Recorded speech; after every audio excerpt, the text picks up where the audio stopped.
Hi Nick, I am here with a piece for you that can either be a list D or a study. As a Canadian content, I know you recognize the composer. Hi. So Pounding the Pavement. This one is supposed to sound like you're pacing around, whether you're outside waiting for family to be finished so that you can get on with life, or whether you're thinking or studying maybe with movement. There's a little bit of urgency that goes along with here. So when we are playing this type of piece, your forte can be much bolder than it would be for a list A or B, for instance.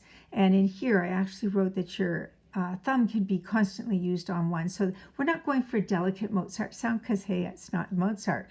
We're going for a more insistent. So your repeated notes, you don't have to change fingers. So the first 4 lines of this piece, the trick is keep in mind the B flat, because every now and again it will feel right to not put it in. Make sure the B flat's there unless I've got a natural, which I don't have very often. And then make sure you're counting your A's. And then notice that when the right hand has an insertion note, like bar 2, it's not marked staccato. So that means... So it means that it's supposed to be more legato in touch. So if we start this 1, 2, 3, 4, 1, 2, 3, 4, 1, 2, 3, 4, 1, 2, 3. 4, 1, 2, 3, 4. Lift the right. 2, 3, 4. 1, 2, 3, 4. 1, 2, 3, 4. 1, 2.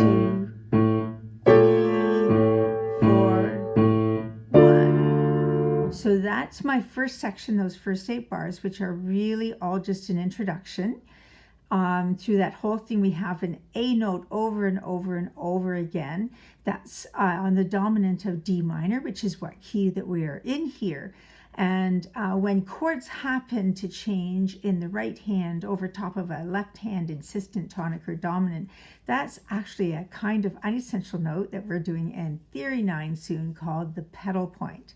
So this is the perfect piece to introduce this element to you, because you can see in bar 3, you've got the A minor over C, and then after playing it again, you sink into G minor over B flat. Well, that does not have an A in it, but we just keep pounding the pavement.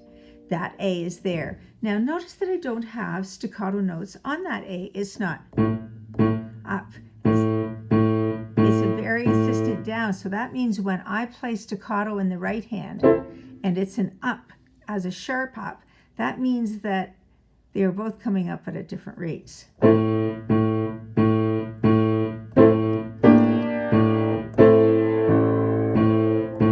So that gives you something to think about. It's what changes this from grade 7 to grade 8. Now, when we get to line 3, we have the easy ostinato, down, up, down, down, down, up. So the idea is very easy, but every so often when you get thinking about your right hand, your left hand's going to forget how many downs is done, and just be patient with yourself and do it in sections. So we're starting section 2 at the beginning of line 3. And I would say section 3 is at the beginning of line 4. So the first note is down, 2, 3, 4, 1, 2, 3, 4, 1, 2, 3, 4, 1, 2, 3, 4. So notice that while you can hear my right hand, I'm not trying super duper hard to play my left hand, a lot softer because this is pounding the pavement, and I want that pounding feeling to be there. And as the composer, I get to tell you what I want anyway. So that's kind of cool. So line 3, the main thing is making sure that in bar 9 and bar 11 that your chord at the end of the bar comes in on the and of 4.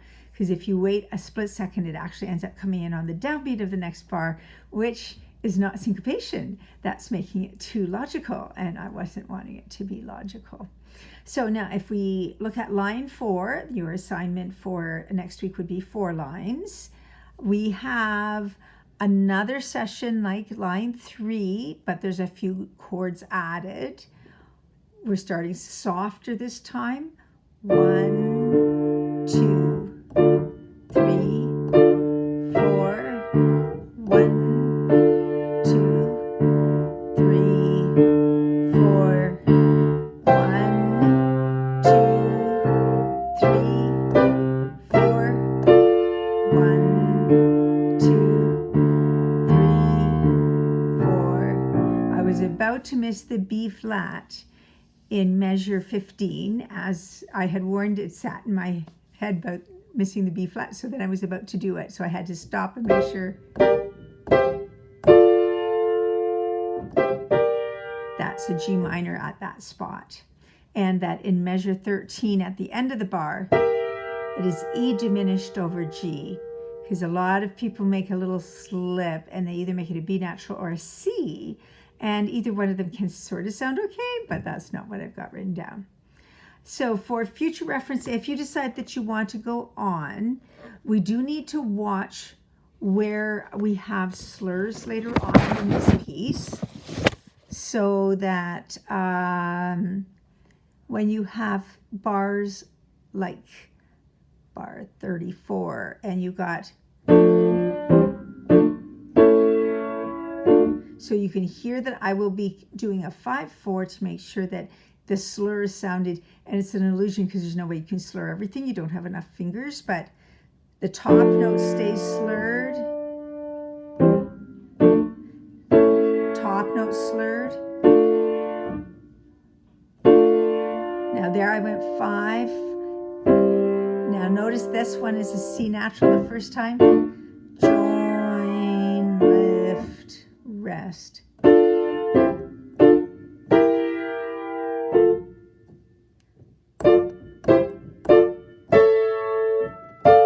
So anytime I've got held notes, tenutoed in a row or a slur, I'm trying to figure out what I can do with fingering to make it legato. Just for reference, should you want to go on. And I think that's it for today. Thank you very much.